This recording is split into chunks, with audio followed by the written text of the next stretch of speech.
ये आपका LCR parallel circuit है कि ये तीनों एक दूसरे के पैरेलल में लगे हुए हैं। जब आपने सीरीज पढ़ लिया तो उसको भी पढ़ लीजिए, ये मुझे पढ़ाने की जरूरत नहीं है, आपको खुद पता है कि आप कैसे।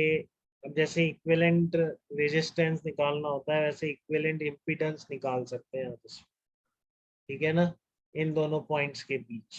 सीरीज में तो आता ही है, सीरीज में तो इम्पीडेंस मेथड डायरेक्टली लग जाएगा, पैरेलल में वो नहीं लगेगा ना बेटा, वेक्टर बना के, ठीक है ना, सीरीज के लिए केवल, समझ रहे हैं, इम्पीडेंस मेथड जो है आपका केवल सीरीज के लिए है। अब ये तीनों सीरीज में थोड़ी नहीं है, जो आप इम्पीडेंस मेथड से कुछ कर देंगे, इसमें कुछ नहीं कर सकते, वो केवल सीरीज का मेथड है। पैरेलल में तो वही करंट ऐड करके, साइन फंक्शन ऐड करके आप कुछ कर पाएंगे। बात आ रही है सबको समझ में? जो आपका इम्पीडेंस मेथड है that is only for series combination of resistances and reactances, ठीक है। तो सीरीज में है दो पॉइंट के बीच, या चाहे से फिर तीनों या कोई भी दो, तो आप तुरंत इम्पीडेंस मेथड से वेक्टर ड्रॉ करके सारी चीज निकाल लेते हैं। बट ये पैरेलल में तो आप क्या करेंगे, देखो सबके अक्रॉस वही है ई नॉट, तो पहले तो इंस्टेंटेनियस करंट लिख लो अपने आप, जिससे आपको एडिशन से सब कुछ निकालना है, ठीक है ना। तो I1 I2 I3 लिख लो। देखो I1 कितना है आपका, I1 हो जाएगा e naught by r sine omega t, ठीक है ना, इसको e naught sine omega t मान रहे हैं। इसके across potential difference e naught sine omega t. तो करंट क्या करेगा इसमें, इंडक्टर में करंट क्या करता है बताओ अरियंत आप जल्दी से, इंडक्टर में करंट क्या करता है, लैग करता है। तो आप क्या लिख देंगे इसको, इसमें जाने वाली करंट क्या लिखी जाएगी, इन दोनों के बीच इंपीडेंस कितनी है, एक्सएल के बराबर, तो yes E sir. Not by XL sign omega T minus pi by T.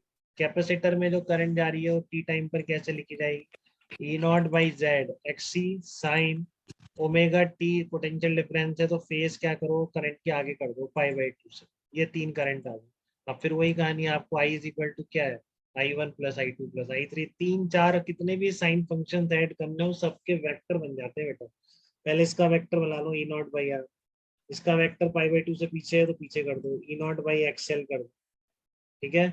इसका वेक्टर पाई बाई टू से आगे है तो ई नॉट बाई एक्स सी आगे कर दो, ये मैंने उल्टा कर दिया है, इसको आगे कर लो,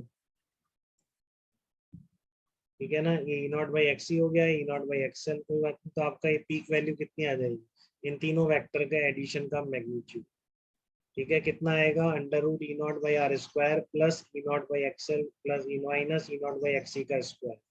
अब अगर आप इम्पीडेंस की डेफिनेशन वही यूज करते हो कि e naught i naught is equal to e naught by z, यही है ना, इसके बीच की इक्विवेलेंट इम्पीडेंस निकालनी, मतलब इन सबको हटा के एक सिंगल इम्पीडेंस लगा दें तो क्या होगा, तो i naught is equal to e naught by j, जो कांस्टेंट होगा ये इक्विवेलेंट इम्पीडेंस कहलाए, ठीक है। अगर इस डेफिनेशन का आप यूज कर रहे हैं तो फिर क्या आ जाएगा, इधर लिख लेते हैं इसको, i naught is equal to e naught by z, i naught is equal to e naught by z, ऐसे लिख लेते हैं, ठीक है। तो कितना आ जाएगा आपका ये, आई नॉट आ गया under root E naught by are square plus E naught by XL minus XC का स्क्वायर, ई नॉट को कॉमन ले लिया तो देखो आपका क्या निकल के आता है, i naught is equal to e naught by z. तो वन बाई जेड किसके इक्वल आ रहा है इस पूरे के, तो वन बाई जेड होता है under root one by are square plus one upon XL minus one upon XC का square. Phase difference resultant current का ओमेगा टी में कितना ऐड करके लिखना है, वो टेन फाइव से आप निकाल सकते, ठीक है ना, वो आप टेन फाइव से निकाल सकते, ठीक है। बट ये ध्यान रखो कि इक्विवेलेंट इम्पीडेंस तीनों पैरेलल में तो कितनी आएगी, under root one upon R square plus one upon XL minus one upon XC का स्क्वायर। निकालना आना चाहिए बेटा, याद तो क्या रहेगा, बट ये निकालने का प्रोसीजर आपको रहे तो कभी कोई पूछ ले इस तरह के पैरेलल सर्किट में, ये एलसीआर तीनों पैरेलल में लगे हुए हैं सोर्स के अक्रॉस, तो इक्विवेलेंट इम्पीडेंस बताइए, तो ये रहा इक्विवेलेंट इम्पीडेंस। कहाँ से निकाली, साइन फंक्शंस का एडिशन है सब कुछ, और कुछ नहीं है, ठीक है, साइन फंक्शंस का एडिशन है सारी चीज।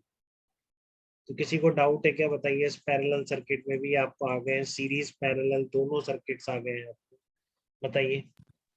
यस। दोनों कर लेंगे आप बिना किसी दिक्कत के, कॉम्प्लेक्स वाला मेथड अलग है। कॉम्प्लेक्स वाला तब आएगा आगे, हो तो ये तो आपका साइन फंक्शंस का एडिशन,